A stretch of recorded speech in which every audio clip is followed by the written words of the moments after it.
Meus amigos, eu trago para vocês aqui mensagens de Arunachala, de Paul Bruton. Ele é autor de O Egito Secreto e a Índia Secreta, e etc. Editora Pensamento. Quem quiser saber mais sobre Paul Bruton, tem canais no YouTube com seu nome. E pela internet você vai procurar saber sobre sua biografia desse nobre irmão. Eu vou ao capítulo 4 do seu livro, a partir da página 40. O título: Negócios. Prossegue Paul Bruton. Os velhos reis da história estão dando lugar aos reis dos negócios. A escravização do feudalismo está quase terminada. Apenas para ser sucedida, pelo menos aparente, escravização do industrialismo. Não há cadeias visíveis, naturalmente, mas elas estão aí. A vida mecanizada de muitos trabalhadores torna-se um moinho, e o evangelho moderno da glorificação desse moinho não é atraente. A vida fabril faz-se, muitas vezes, de desalmado labor, existência sombria em atmosfera plúmbea. O monstro metálico desta idade da máquina trouxe muitos benefícios, mas exigiu alto preço em relação a cada um deles. Porque a civilização industrial produziu auxílios materiais para o viver, em enorme escala. Não devemos nos deixar cegar para o fato de que ela produziu também empecilhos espirituais para o existir. Em certo número de casos, sua ampliação significou o desaparecimento de uma vida mais bela. A ciência aplicada reivindica ter liberado muita da energia do homem. Suas realizações são colossais e somos testemunhas involuntárias disso. Sob todos os aspectos, só foi tocado, entretanto, o homem físico, não o homem espiritual. O preço que isso exige é realmente pesado. A alma ainda está encadeada. O coração do homem está mais pesado do que antes. Sua mente mais inquieta e mais preocupada. A ciência utilizada pelo negócio continua contentando a humanidade com notas promissórias de felicidade. Aspas. Mais alguns poucos anos e o mundo estará repleto de riqueza e meio vazio de trabalho. Verão que grande mágica eu sou, aspas. É a sua reiterada promessa. E nós, pobres incautos, somos apanhados por ela, inteiramente esquecidos do fato de que a felicidade deve vir principalmente do espírito, vindo a ciência e os negócios depois dele, como acessórios. A implacável competição do comercialismo induz os fortes a explorar os fracos. A louca e desordenada luta da indústria moderna exclui as almas mais delicadas, que não deixarão voluntariamente em casa seus ideais de honestidade, verdade e justiça, quando toma o trem das 8h30 para a cidade. O jovem que deseja alcançar certo grau de sucesso espiritual atrai, dessa forma, o fracasso no mundo comercial. Tanto a mecanização como a nossa presente condição social encorajam falsos padrões de sucesso. Tornam mais fácil para o astuto, para o trapaceiro, para o especioso, para o aventureiro, para o ávido, o obter vantagens sobre pessoas honestas e mais talentosas. O homem que faz a sua auto-investida e sua autopublicidade tem sucesso mais rápido do que o homem de talento que não arremete. Existimos, assim, numa desordenada luta social, não numa ordem social, onde obter algo em troca de nada. a expensas do nosso próximo, enganando o outro para que se possam fazer milhões. É tido como coisa louvável. Cercada de excessiva atividade materialista, martelada pelos arietes da indústria mecanizada e pelo lazer mal usado, a alma fica fechada na cidadela do homem e está faminta. Precisamos simplificar nossa civilização, se quisermos salvá-la. Mas os materialistas dizem que precisamos complicá-la, enquanto os revolucionários afirmam que devemos despedaçá-la. Ambos deixam de ver que é um benefício dúbio esse de enriquecer o bem-estar material do povo, quando esse mesmo ato de enriquecer necessita de uma descida na escala dos valores espirituais. Atividade insensata que afoga todo o pensamento pelo belo e mantém os homens eternamente ocupados em fazer algo na crosta deste planeta, ou em seus corpos transitórios, pouco melhor é do que nada fazer. A vida febril de uma grande cidade, voltada agudamente para o que chamam realização e sucesso, ainda é metade de uma vida. Homens ligados a uma atividade inteiramente mecânica, como essa, tornam-se meio homens, aleijaram-se através daquilo mesmo que criaram. Os que trabalham demais e ganham de menos, mal podem esperar a possibilidade de lazer adequado e de liberdade da mente para estudos enobrecedores. Alguns imaginam que o fato de precipitarmos na matéria, via mecanização, promoverá a vinda da felicidade dos homens. Só podemos julgar pelos resultados. O resultado de um século e meio de tal pressa é a paralisação, a meio da vida espiritual do homem. Os remanescentes batidos e maltratados dos grupos humanos que povoam as nossas grandes cidades industriais são adequadas evidências desses resultados. Quantos, numa grande cidade como Londres, já descobriram que a existência era intolerável e compraram seu frasco de veneno, ou subiram ao parapeito do dique, do Tâmisa, e saltaram a água, pondo-se para fora deste mundo desanimador e de seus desgostos? Industrialismo, eficiência, mais maquinária, sim, eles têm seu lugar, com certeza. Mas cuidado para que não se industrialize a alma do homem, roubando-lhe quase a existência, que os ruidosos mecanismos das nossas máquinas não afastem completamente da divindade que ele traz dentro de si, com seus unidos.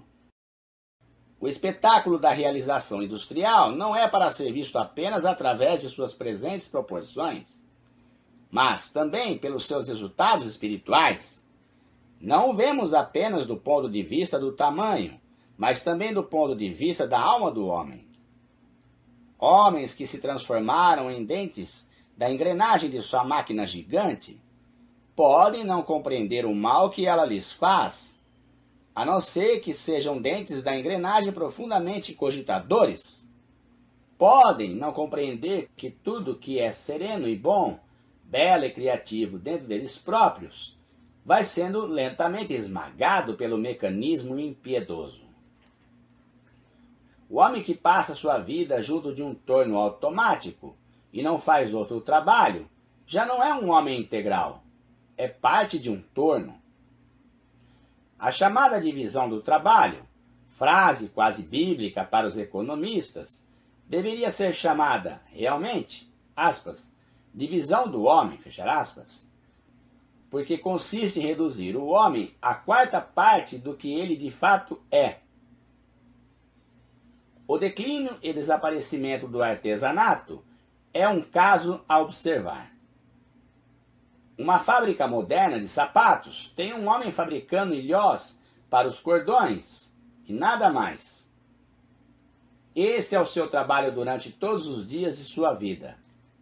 Nos velhos tempos, tal homem fazia o sapato completo com suas mãos e assim podia contemplar sua obra com dignidade e contentamento.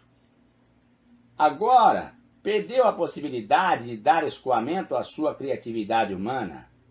privando-se, portanto, de um dos principais caminhos para a criatividade espiritual, para a liberdade, para a felicidade.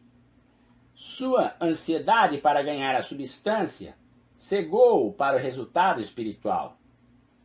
E ele já não é consciente do mal que lhe foi feito. Já não pode atrelar seu carro triunfal em nenhuma estrela. Antes o amarra a uma coleção de dentes mecanizados de engrenagens. A máquina que o deveria ter auxiliado a passar uma vida mais livre está apressando sua alma para o túmulo. Outrora ele era um criador quando trabalhava num ofício. O trabalho era, então, alegre expressão de sua alma, e assim se fazia, em parte, sua própria recompensa. Hoje, ele tem apenas um emprego. Indústria sem alma transforma-se em brutalidade.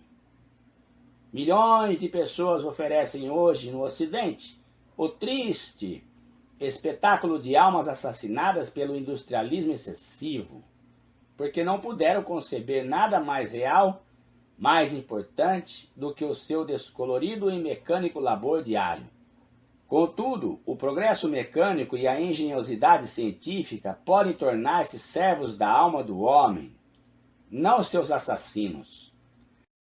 A máquina está amplamente assinalada no horóscopo do homem, e não podemos evitá-la. Precisamos aceitar suas frias mãos de aço, sem voltar covardemente as costas ao laborioso passado. Não podemos, nem precisamos voltar as costas ao relógio, mas podemos usar corretamente a máquina, encontrando um equilibrado e sensato local para ela, não consentindo que se torne em monstruoso Frankenstein para nos devorar. Da mesma maneira, devemos aceitar e usar os confortos e conveniências da moderna vida civilizada, sem deixar que nós próprios sejamos escravizados pelo uso deles. A máquina é um milagre desta época, mas milagre que estamos realizando com excessiva frequência, já que ela está começando a governar o homem, quando o homem é que deve governar a sua máquina. Precisamos de toda a quantidade de auxílio que pudermos obter dela para aliviar o labor humano, mas não precisamos esmagar o equilíbrio espiritual da vida para conseguir isso. Devemos usar nossos objetivos de progresso material, não como cativeiro, mas para nos libertarmos. A vitória sobre o eu que dão ao homem mais satisfação e recompensa mais duradoura do que as vitórias em negócios. Os mais notáveis triunfos comerciais escoam-se, às vezes, e deixam o triunfador desiludido e desapontado, mas o sábio que conquistou o próprio eu teve como prêmio a paz perdurável. O desapontado magnata pode ter estado com o controle de 5.000 pessoas ao mesmo tempo, enquanto o sábio se ocupava em controlar uma única pessoa, ele próprio. Maamon não dá aos seus devotos a melhor recompensa. Nem por todo o dinheiro do mundo eu morreria 20 anos antes do meu tempo, como acontece a vários americanos aprisionados em seus negócios. Nem passaria minha velhice bebendo apenas pouco apetitosa água quente, como certo milionário faz. O homem que toma a velhacaria como sucesso está incorrendo em lamentável erro. Perde o respeito das pessoas dignas e, o que é pior, o envolvimento defensivo de seu eu superior. Virá certamente o dia em que, nas caladas da noite, com o cérebro latejando em rebeldia e o sono afastado, ou na misteriosa condição do após-morte, que se assemelha àquela, os rostos de suas vítimas se erguerão como espectros, saindo das trevas para enfrentá-lo e persegui-lo desapiedadamente. Não será apenas uma ceia tardia que lhe dará insônia, mas também uma consciência tardia. Ele vendeu seu respeito próprio e sua honra. Deus tenha piedade dele, desse homem que negociou sua alma, suas noites tranquilas, por um monte de dinheiro, que tomou a estrada sinuosa para a opulência e abandonou o caráter nesse caminho.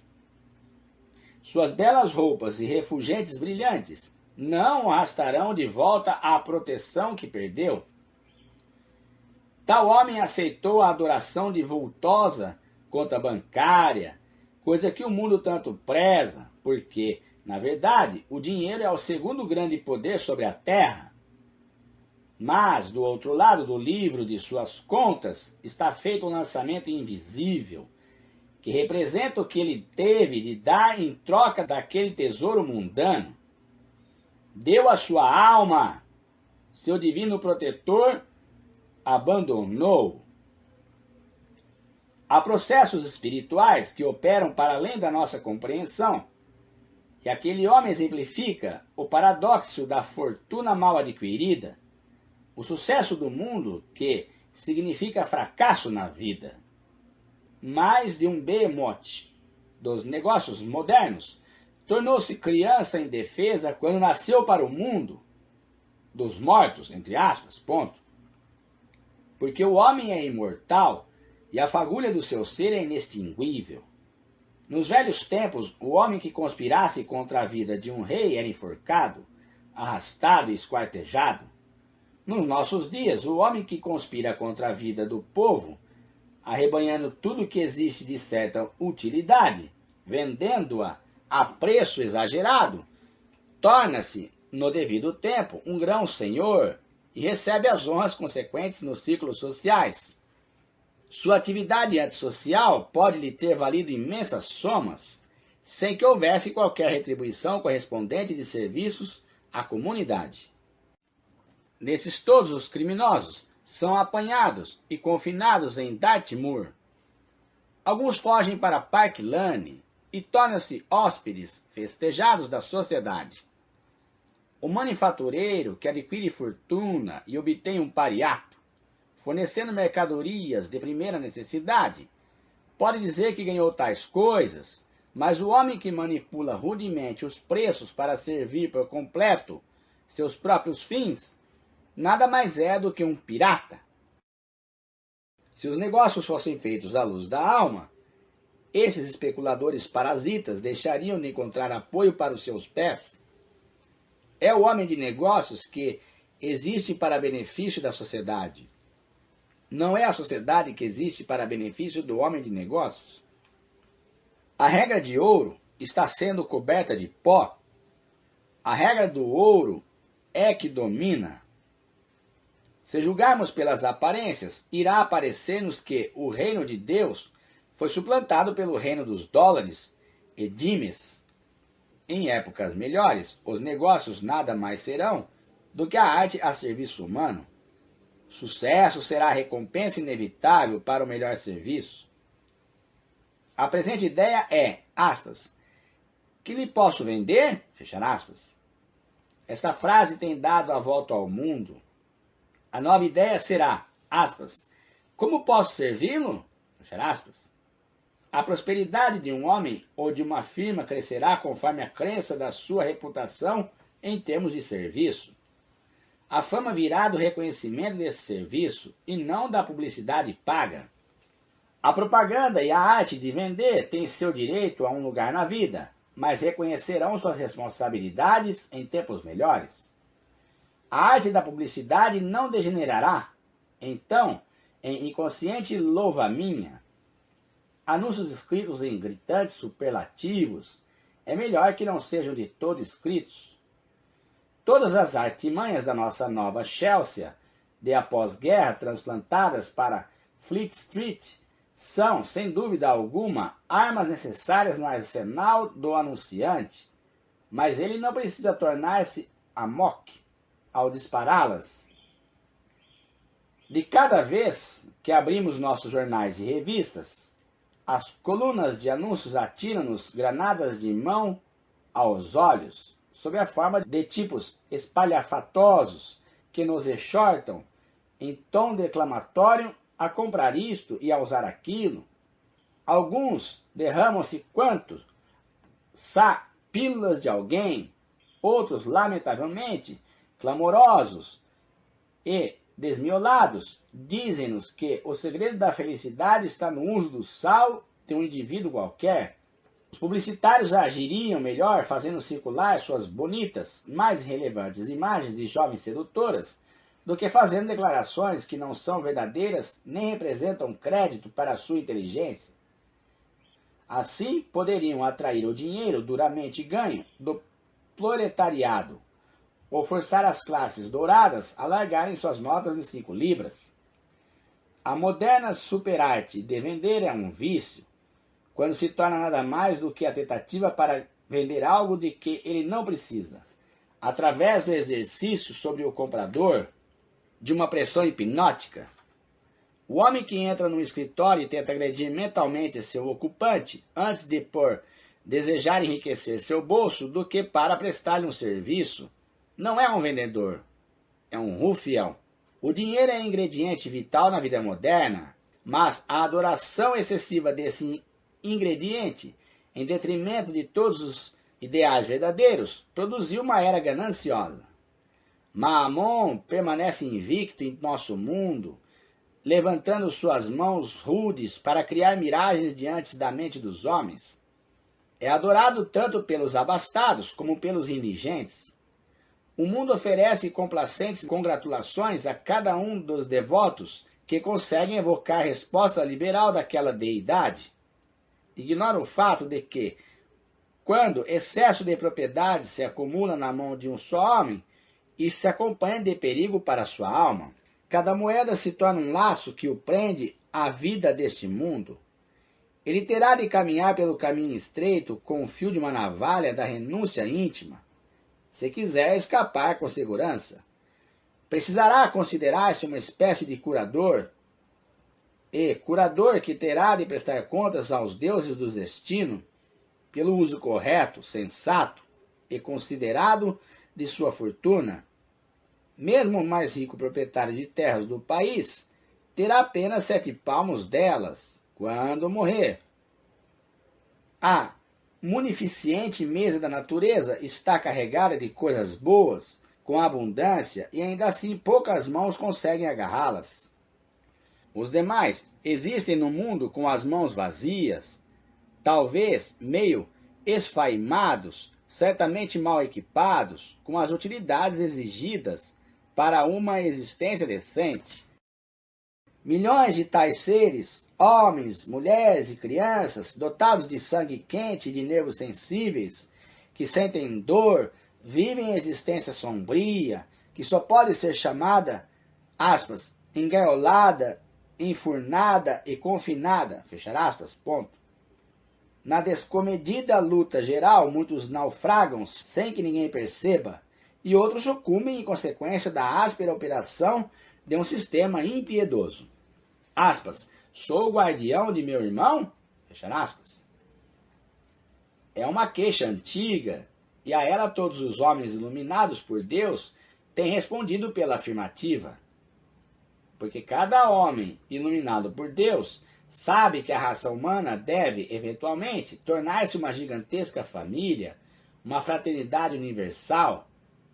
Sabe, também, que seja o que for que façamos aos outros, para nós é feito, em retorno pelo processo misterioso das leis invisíveis. E aqui algumas notas desse belo texto. A nota 18, que diz Mamon. Mamon, símbolo do ganho, do lucro, citado como tal na Bíblia. Aspas, ninguém pode servir a 2 senhores, porque ou há de aborrecer um e amar o outro, ou há de acomodar-se àquele e desprezar este. Não podeis servir a Deus e às riquezas. Fechar aspas, ponto. Evangelho segundo Mateus, capítulo 6, versículo 24. Nota 19. Behemoth. Animal fabuloso, a que Jó faz referências no capítulo 40, versículos 10 a 28, na Bíblia. Dartmoor, é a nota número 20. Famosa prisão da Inglaterra. Pariato, nota 21. Dignidade de par do reino na Inglaterra. Nota 22. A regra de ouro. Não faças aos outros o que não queres que te façam. Fecha aspas. Recomendação encontrada nas palavras de Cristo e também em Confúcio, o apóstolo da moralidade da China. Dimes, nota 23. Moeda de prata, 10ª parte do dólar. Amok, nota 24. Tipo de loucura que se apodera subitamente da pessoa, incitando-a a matar indiscriminadamente. Aparece principalmente entre os naturais da Himalaia. Aspas, sou o guardião de meu irmão? Fecha aspas. É a nota 25 e última. Resposta de Caim a Adão, que lhe perguntava sobre o paradeiro de Abel. Aspas, acaso sou eu o guardião de meu irmão? Gênesis capítulo 4, versículo 9. Um abraço a todos.